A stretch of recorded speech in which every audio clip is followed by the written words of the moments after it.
Dhamma Talks by Mogok Sayadaw, 18th to the 19th of December 1961.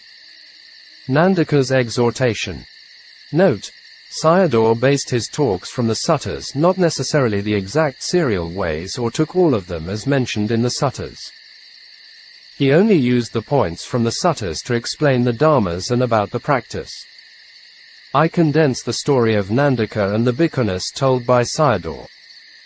It was based on Nandaka's Exhortation, Suttas number 146, Majjhima Nikaya.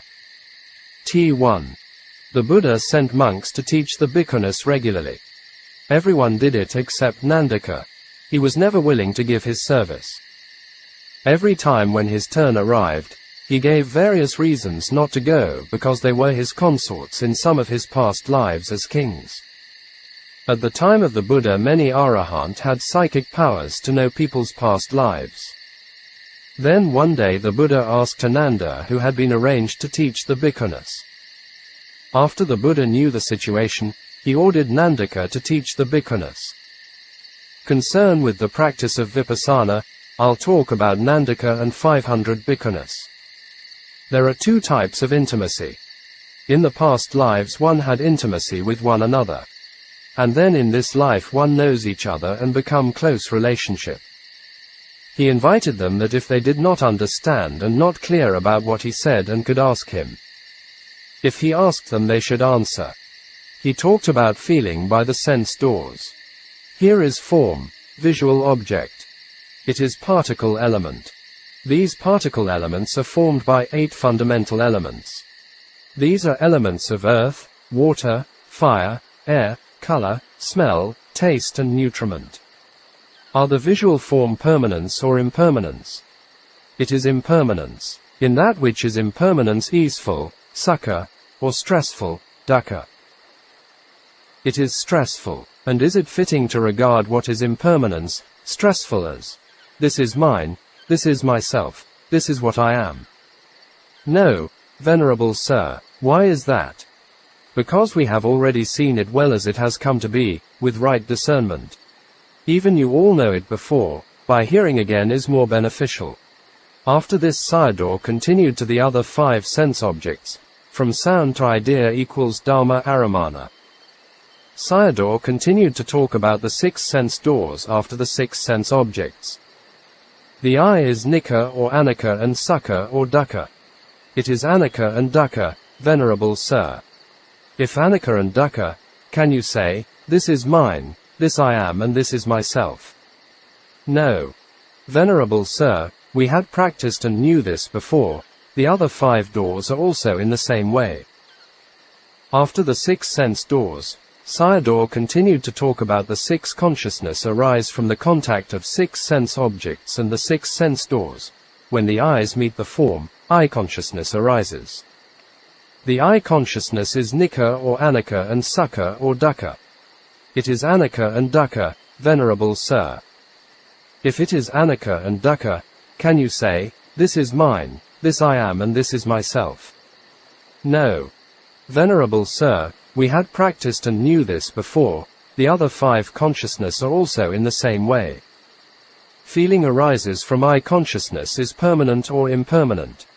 It is impermanence, Venerable Sir. If impermanent, Sukha or Dukkha? Dukkha, Venerable Sir. If it is Anicca and Dukkha, can you say, this is mine, this I am and this is myself? No, Venerable Sir. There are 6 kinds of feeling. Feeling arise from the eye, from the ear, from the nose, from the tongue and from the mind door. Contemplate the impermanence of feeling is come from these Pali suttas. If you extend them, it's 6 kinds. These are only in brief. You can extend more than that, 18 kinds also true. 6 sense doors x 3 types of feeling equals 18. Nandaka gave examples for his talk. Put oil and wick in a container and then lit the fire. Because of the fire, light arises or appears. There are 4 objects: oil, wick, fire, light. Feeling arises from the 3 impermanent objects. Therefore, feeling is also impermanence. Here I, form, I consciousness and feeling are similar to oil, wick, fire and light. The elements inside the 8 material phenomena are impermanent, form and eye sensitivity. I consciousness is also impermanent. Feeling arising from them is also impermanent. Therefore, it can't make feeling which comes from the 3 impermanents become permanence. Why? The 3 causes are impermanent. You can say feeling is anicca, dukkha and anatta. If the fire dies out, the light has to be dying out first. Why is that? Because it has to rely on the other 3. In the eye, when I consciousness arises, it arises together with feeling. Contemplate I consciousness as impermanence. Can you say this is mine, this I am, this is myself?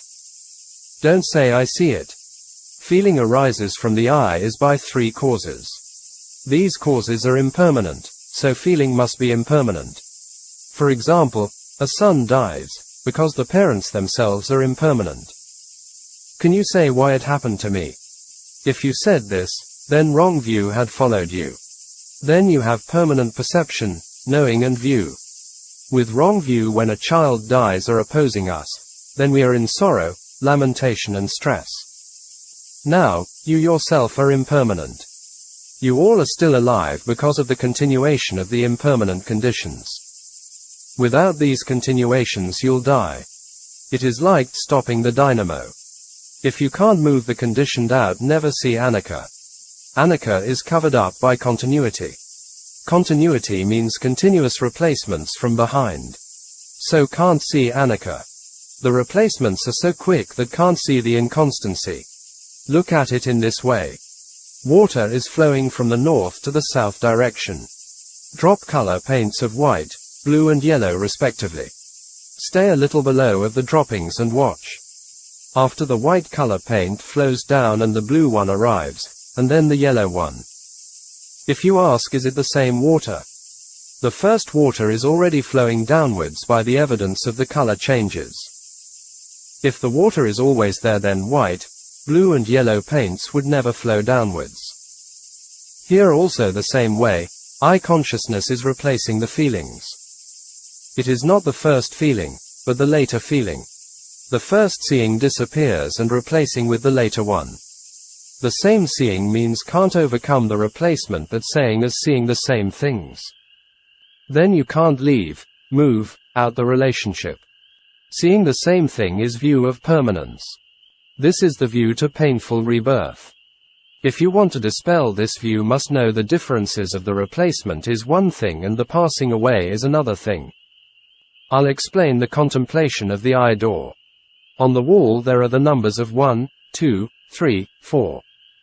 After you had seen number 1, and you see number 2. After you see number 2 and then you see number 3. If not in this way, you'll only see number 1 continuously.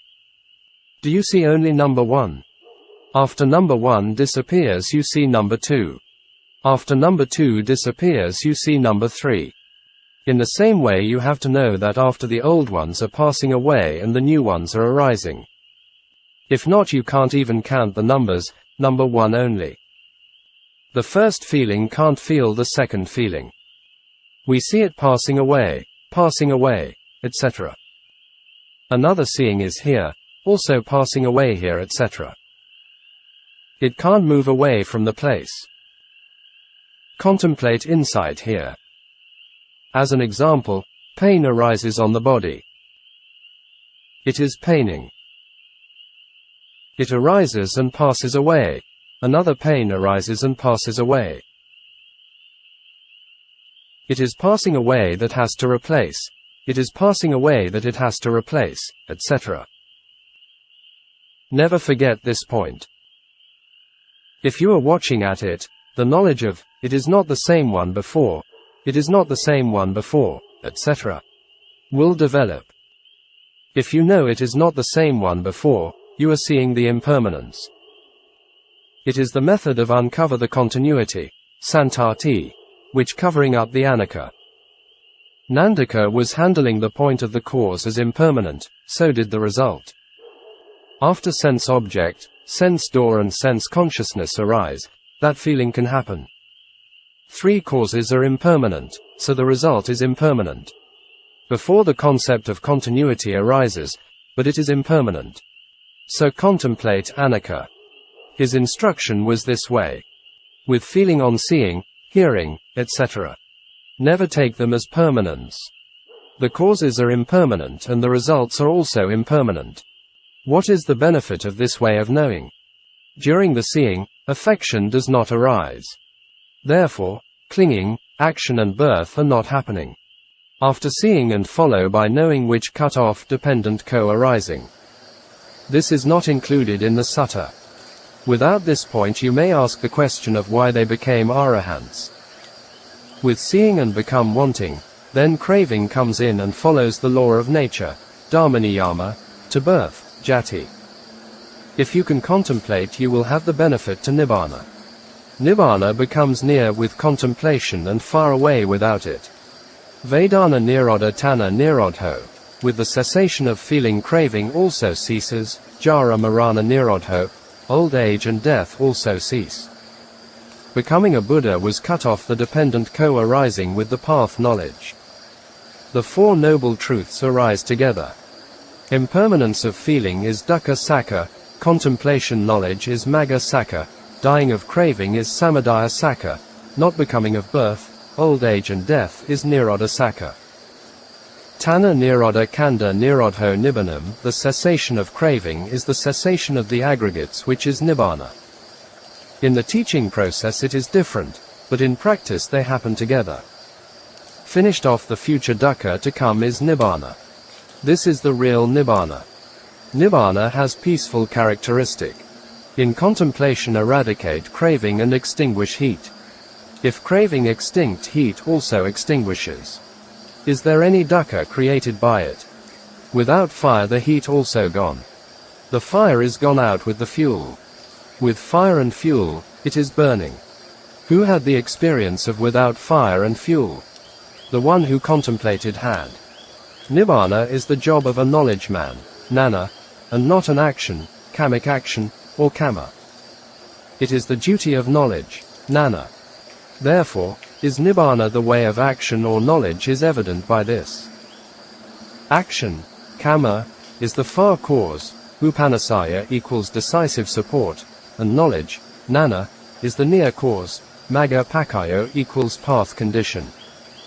The Buddha said that the Dhamma destroys defilement is the Dhamma to Nibbāna. The path knowledge destroys kilesa and its companions. Birth, old age and death will not come. The path knowledge experiences Nibbāna. Magga is nana. Therefore, if you do this job, not necessary to have doubt about can I realize Nibbāna or have any perfection, parami, if you can cut off kilesa and you will. Kilesa cuts off is Nibbāna. Samadaya, craving, forbid Nibbāna. What is the characteristic of samadaya? It has the nature of forbidding, palabodato. Therefore, if he comes in, just forbidding. It can even forbid wholesome matters, even more so for Nibbāna. Only path knowledge overcomes it. Dana and Samatha can't do it. Even it can be given encouragement for the plenty in next life to come. Keeping precepts, sila, are also for long life. It can interfere in these matters. It can be followed up to the knowledge of change of lineage, gotrabu nana. It becomes sure that if you don't kill him, tanna, can't realize Nibbāna.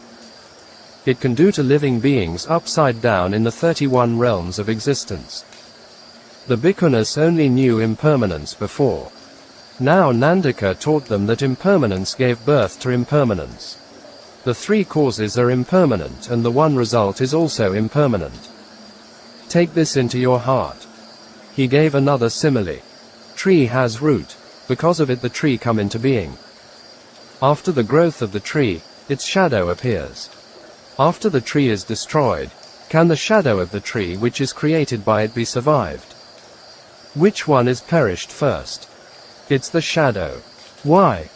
Tree still had the characteristic of continuity, but the shadow doesn't. Here feeling, Vedana, is like the shadow. It has been relied on the other three. If it has to be perished, has to be the first one. I will explain in the way of conditional relations, Patthāna. It becomes more profound.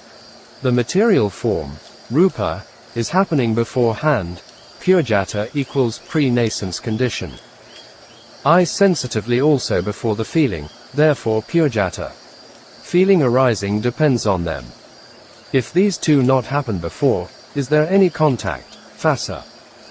Then instantly I consciousness arises. It's pleasant to see it, and then the pleasant feeling arises. These two material phenomena arise before a pre-nascence condition. Mind and feeling are arising together, sahajata equals co-nascence condition. If the two died before, could they left behind? When the tree fell, the shadow could not survive. It has become clear. I sensitivity is the root, form is the tree, branches are consciousness, and the shadow is feeling. If the tree fell, can shadow be existed? The tree is older and easy to be old and die before. Explain by way of conditional relations is to dispel your doubt, Visākha. If you think why it is happening, then doubt comes in. It will hinder the path knowledge. In today talk, 3 causes are impermanent, so that the result is also. You must know this point clear. This instruction is for knowing. In practice, contemplate as after seeing, it is passing away. If you know directly it is not there, and then dispel wrong view. After overcoming doubt and by contemplation and know that it is arising here and passing away here. Then it kills wrong view. By the way of conditional relations dispel doubt, and contemplation of impermanence dispels wrong view. You must remember this point. After dispel wrong view and doubt by way of teaching, the practice can be completed. Without it, it's impossible. If something happens, then doubt will come in. In practice, no need to use cause and effect. Just only arising here and passing away here. Not explaining these things beforehand and during vipassana practice, it can be a hindrance. Not knowing the causes have doubt, and not knowing inconstancy, impermanence, have wrong view, and all these will not die out. Any kinds of feeling only have these 3 causes. People think to know the 4 noble truths have to work through one by one. It is not so. If you discern anicca, all these are working together. It's as the simile of a boat crossing a river. Each of the contemplation involves 4 together. By listening and knowing these things, not fall into painful rebirth for one life. T2. Encounter with the Buddha's teaching was a decisive support condition, upanasaya. These people had done merits to transcend round of existence, vivata danas, in this Buddha's dispensation, sasana. Sayadaw mentioned the past lives of Nandaka and Bhikkhunis. Very long in samsara is not good. Now, you all are having the supportive conditions of your past lives that met me. Now, it needs to develop the path conditions, magga pakkayo. Don't misuse the chances and opportunities of meeting with the Buddha's teachings and a good teacher. From here mentioned the difficulties of born as human beings, encounter the Buddha's teachings, hearing the teachings on truths, sakha dharmas, and understanding them. The Buddha compared these with 2 similes. The first one is dropping a needle from the Brahma world and hitting the other needle in the human world is very difficult. But the above-mentioned chances are more difficult than that. The second one is a blind turtle in the ocean come to the ocean surface only once in every 100 years. There is a wooden yoke with a hole on it, and floating on the ocean water. In these kinds of situations, even one day the turtle's head can catch up in the hole of the wooden yoke. But the above-mentioned chances are more difficult than that. Now you all come up to this place, mostly from painful rebirths, with a lot of difficulties. If you lost these chances, you will encounter more difficulties.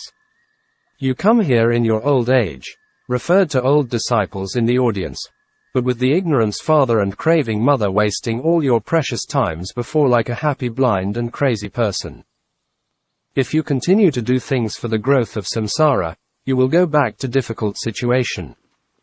Don't live your lives carelessly. Try to practice for the knowledge of the khandha.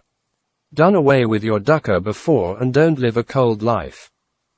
This is foolishness and under the sway of ignorance and craving. With ignorance is wrong knowledge. It is at the bad side and used it as knowledge. It covers up the good sides. For example, the knowledge of making atomic bomb. Sayadaw also mentioned the cruelty of meat industry. You all think it as outstanding. Use it in worldly matter is ignorance and transcending the world is wisdom. Under the influence of worldly or wrong knowledge, take materially progress as fortunate development in foreign countries without the sasana and progress in materials. Maybe you think that they are clever. It's not praiseworthy. It is with the development of wrong knowledge and degeneration of right knowledge. Today world situations support this point.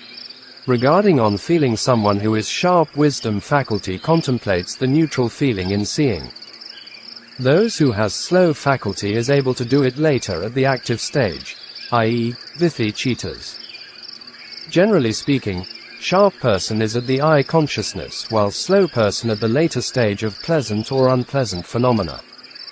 Whatever phenomenon is suitable for contemplation. That is sharp-witted person, kipavina, kipa-avina, at eye consciousness, and slow-witted person, dandavina, danda-avina, at cognitive process such as lobha, domanassa, etc. It depends on sharp and slow vipassana faculties. It can be done it at the eye consciousness with the experienced practice. Continued the sutta, the simile of tree and shadow. Feeling, shadow of the tree, arises later but disappears first because it depends on others. Whatever feeling arises you have to contemplate. Greed, anger and delusion will arise without contemplation. If you contemplate they will die away. Combine all feelings only 3 kinds. With extension 6 kinds and 18 kinds. The benefit of contemplation of feeling is as follow. There is a dead cow. Suppose a skilled butcher carve it up with a sharp carving knife. There is skin, muscles and connective tissues between the outer hide and inner flesh. These connect the hide and inner flesh. After the carving, the hide and the cow are separated. The concept of cow disappears or not. These are attached to each other before by skin, muscles and connective tissues. Cut him off by using the knife of the path factors or enlightenment factors. Craving pulls the external base, ayatana, and internal base together. Therefore, the concept of cow does not disappear. You don't need to afraid the internal and external bases. Have to be afraid of craving which attached to them. It is important to cut off craving. To cut off others also depend on craving. It is better to cut off craving directly. You all take things outside as mine, and inside also mine. Attachment to inside and outside is craving. Therefore, have to cut off craving. Nandaka talked about the cutting off craving. At the same time bhikkhunis were listening and contemplating. By the contemplation of impermanence of feeling, craving cannot come in. Let us cut off the craving of tissues and muscles by enlightenment factors. In this sutta, talking about the factors of enlightenment only, bojjhanga, and without mentioned factors of the path. But note it in this way. Talking about factors of enlightenment is to understand the noble truth. Path factors are to arrive at Nibbāna. They are the same idea. Don't take it as differently. If you practice Satipaṭṭhāna, the enlightenment factors, the path factors, the powers and the faculties are all included. With the 37 requisites of enlightenment factors, bodhipakkhiya Dhamma, and all the mental factors are in it. Bodhi is nana, knowledge, and pakkhiya is the groups to know the truth. It's impossible by one only. Only by combination can know the truth, so bodhipakkhiya. If you ask, should we have to do each one of them? All are included in your contemplation of impermanence. In the sutta mentioned differently and people think you have to do all of them. I will explain them. For example, you contemplate the impermanence of feeling. Mindfulness, sati, concentration, samadhi, and right view, dharmavikaya, are there. But effort, viriya, rapture, piti, and tranquility, passaddhi, are together with samadhi. You should understand the equanimity factors of bojjhanga in this way. When you see impermanence, no wanting and no anger arise. You are contemplating with equanimity of insight, vipassanupekkha. Therefore, it also includes upekkha. Just know it with impermanence, no pleasant or unpleasant happening, and without confusion, moha. The sense object is neutral, upekkha. Outside objects are nothing to do with good or bad, only our reaction to it. The contemplating mind becomes equanimity of insight, vipassanupekkha. It is insight knowledge and also equanimity. Where these things come from? It was in the development of the faculties. Indriya Bhavana Sutta, Minnesota 152, ME 298, M 3.5, 10. Only arriving at the path knowledge, it becomes the Bodhipakkhiya Dhamma. Vipassana knowledges are the groups on the way to Nibbāna. Like a journey on the way and to the end. Arriving at the path knowledge becomes penetration of the truth. Being enlightened starts from the beginning of the process. The cause for enlightenment is Vipassana bodhi. In the Samyutta Nikaya, the Buddha answered that, the question was posed by a monk. The way to Nibbāna was Vipassana. Sayadaw had given a talk on this. Therefore, you will finish the journey by insight. In the Mahavagga Samyutta, with Satipaṭṭhāna practice it becomes bodhi. You don't need to do the bojjhanga specially. It is the 4 Satipaṭṭhāna practice. Observe and see your khandhas as dukkha sakha with your knowledge, nana. Dependent on the sharpness of your knowledge the phenomena will show itself. In Mahavagga, the Buddha said, if monks did the Satipaṭṭhāna all were included. By changing the name don't think it does not include. Samaditthi means right seeing and Dhammavikkaya means analytical seeing or not mix up in seeing. Both of them are mental factors of wisdom. By doing Satipaṭṭhāna all bojjhanga are included. Their ears listened to the Dhamma talk and the mind observed the khandhas. And then the mind became sharp, referred to the bhikkhunis. In practice also the same. During the contemplation was insight knowledge, after became sharper and came the transcendental knowledge. In the end of the talk the bhikkhunis realized the Dhamma according to each of their aspiration. If your aspiration is low, the desire and effort are small. With higher aspiration of mind is reaching higher standard. Therefore, practitioners should correct their mind for ending khandha dukkha in this lifetime. Without decisive support conditions and path conditions, upanasaya and magga pakkaya, can't end dukkha.